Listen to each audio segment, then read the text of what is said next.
Olá, estamos aqui para mais um The Hub Talks especial de Fenaló e agora acompanhados de Silvia Piva, que é sócia do GHBP e também fundadora da NauDDs. E estamos aqui hoje para falar um pouquinho sobre linguagem jurídica e a adequação ou inadequação de algumas linguagens que a gente tem utilizado. Silvia, atrás de você aqui no nosso stand, dentro do nosso pequeno estúdio de podcast, você viu que a gente tem uma obra de arte representada aqui, mostrando alguns termos e condições que eu acho que tem alguns que são maiores que você, né?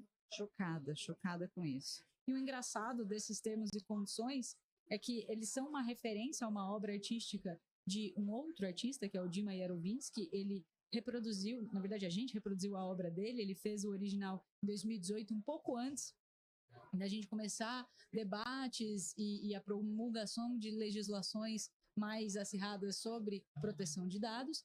E na época a crítica é uma crítica que eu acho que perdura, que é sobre não só a complexidade da linguagem, mas até o tamanho desses termos, né? Quem que vai ler, quem que vai passar tempo lendo isso? E aqui a gente pode perceber que em algumas roladas de celular você não concordaria, talvez, com esses temas. Então, o que você pensa sobre essa linguagem de comunicação da equipe, que às vezes tem ali termos técnicos e coisas complexas para trazer dentro desses termos, ao mesmo tempo vendo aqui que é longo demais e seria infactível para uma pessoa, de fato, conseguir ler e, com certeza, concordar com esses termos?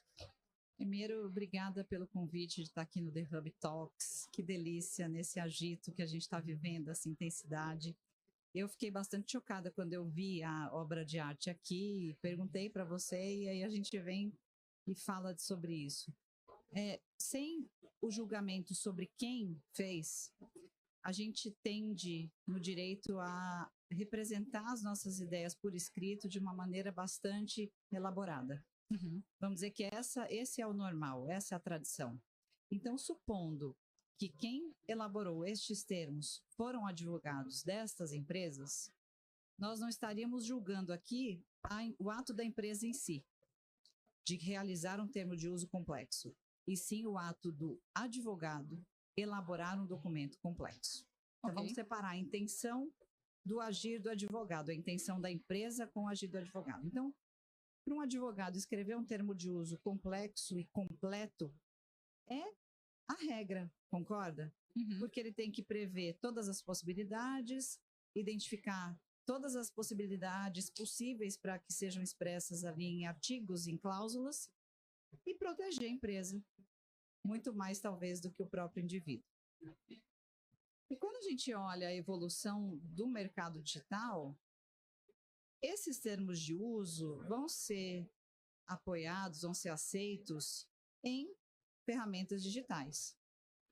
Só que esses termos, eles estão se comportando exatamente como as ferramentas digitais, uns feeds infinitos. Você não consegue ver o final. Os termos infinitos.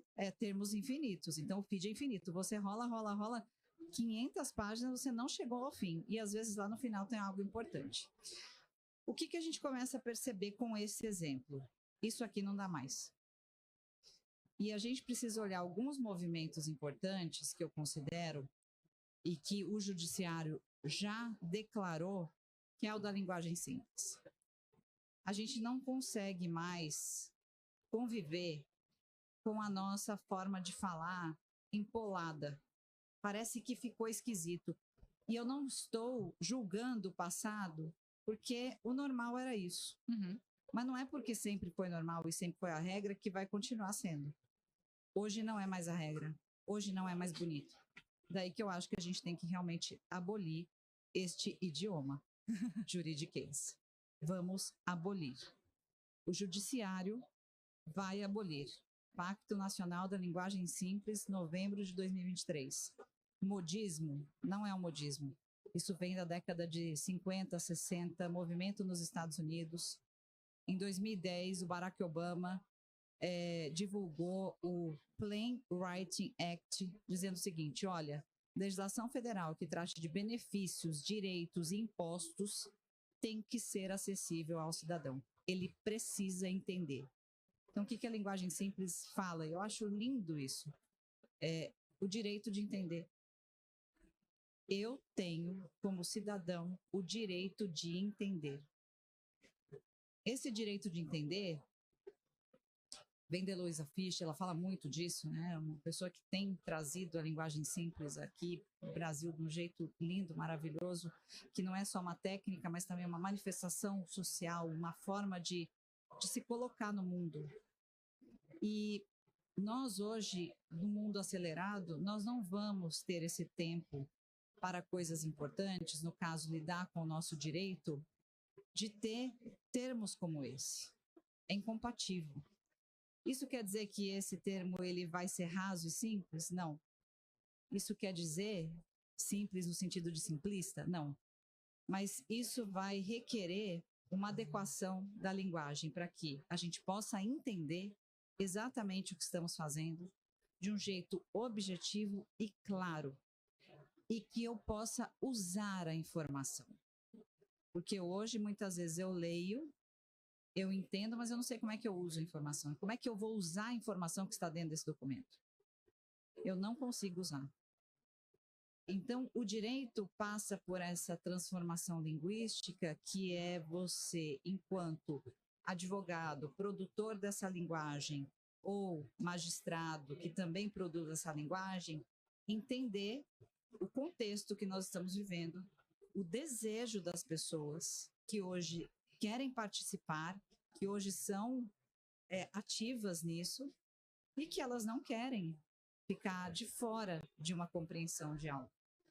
Toda vez que a gente está deixando alguém de fora e falando do direito que seria para elas, nós estamos prejudicando o direito dessas pessoas, nós estamos obstruindo o direito dessas pessoas. Quando a gente faz uma tecnologia importante, uma decisão automatizada, eu tenho falado muito isso, que afeta um direito, e eu não deixo isso claro, eu não dou transparência, eu não falo como eu constituí essa decisão automatizada, porque tudo bem, a gente fala de AI, mas caixa preta dos algoritmos, eu estou falando de uma coisa muito mais simples que isso. Olha, eu estou coletando esses dados da população, esses dados eu estou tratando desse jeito, a ferramenta pode sim ter um desvio para A, B ou C. Eu tenho feito auditorias a cada X meses para prevenir esses desvios. E toda vez que uma decisão automatizada acontecer, as consequências têm sido essas. Se você não concorda, clique aqui. Se estiver afetando algum direito seu, me mostre que sim.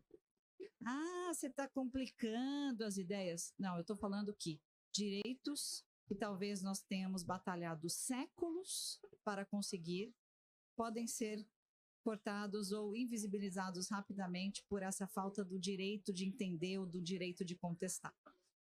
Então, eu acho que a gente tem esse momento de virada linguística que exige que a gente faça esse direito de entender ter valor. E a linguagem é um mecanismo muito bonito, né? E quando a gente fala de legal design, dentro do Vita principalmente, a gente sempre diz que existe um transmissor da mensagem, existe um destinatário, tem um meio aí, um canal que eu utilizo, no caso, aqui a gente está vendo esses termos e condições. Pensar que o meio vai ser um dispositivo móvel, eu vou ficar aqui quantas vezes tentando rolar essa barra infinita mesmo para conseguir ler os termos e condições é absolutamente inviável. Então, pensar essa mensagem de uma forma que seja adequada para o meu destinatário, adequada também para esse meio que está sendo utilizado, é o caminho. E a ferramenta da linguagem simples é uma excelente forma de começar a conseguir trabalhar a linguagem para a gente chegar numa comunicação que faça sentido. E eu acho engraçado, às vezes a gente conversa sobre isso com os advogados mais eruditos, eles ficam um pouco desconfortáveis, né? De falar, sim, nossa, eu vou abrir mão da formalidade. Primeiro, a gente não está abrindo mão da forma. Existem preceitos, né? Se pegar o Código Civil, se você pegar o Código de Processo, a forma está lá. Inclusive, a forma é tão simples, a receita de bolo é tão simples, que você pode readequar esse objeto a vários modelos, né? Então, a moldura está lá, a gente está dentro dessa moldura, isso sempre vai ser respeitado. E quando a gente está falando de linguagem simples, eu gostei muito que você já fez esse destaque, a gente não está falando de simplificação, né? Não é um emburrecimento do texto, muito pelo contrário, é simplesmente falar de uma forma que seja clara para o meu destinatário final. E eu acho muito importante que as pessoas percebam isso, porque atrás de você tem uma obra de arte. A arte, e aí, inclusive na literatura, seja ela fictícia ou não, ela tem a liberdade de se deixar aberta à interpretação. Mas no direito a gente não pode se dar esse benefício, né? A gente não tem esse direito. Então, o que a gente precisa é justamente fazer com que a linguagem seja acessível para essas pessoas, de forma que elas cheguem na interpretação que nós buscamos para elas, né? A mensagem tem que ficar muito clara. O mais preciso possível, né? E a linguagem simples ajuda a fazer isso, né? Com certeza. É um desafio enorme, porque escrever simples não é simples. Ainda mais para quem não aprendeu. Na verdade, é muito difícil. Ainda mais para quem não aprendeu a escrever simples, né? Mas, ao mesmo tempo, é algo que vale muito a pena.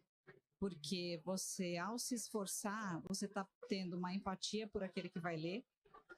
E, ao ter uma empatia por aquele que vai ler, você já transporta um sentimento ali ao escrever de importância.